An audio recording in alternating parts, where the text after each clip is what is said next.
dia ni sebenarnya dah lama tau tak pakai maskara sebab bulu mata dia ni dia tak naik, susah sikit. So susah nak jumpa maskara yang okey. Ni One Minute Miracle punya Extreme Tubing Mascara.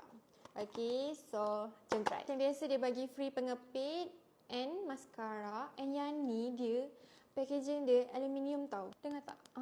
Nampak mahalnya kelas.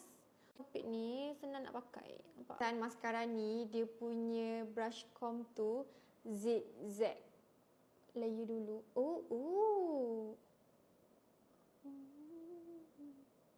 Sebelum pakai maskara and ni after pakai maskara. Nampak tak? Okay, untuk orang yang tak suka pakai maskara, yang selalu pakai lashes je, dia rasa patut try yang ni. Korang tengok, di zoom. Korang tengok bulu mata dia. Cantik. Okay, untuk maskara One Minute Miracle yang baru ni, di approve. Korang kena try. From One Minute Miracle.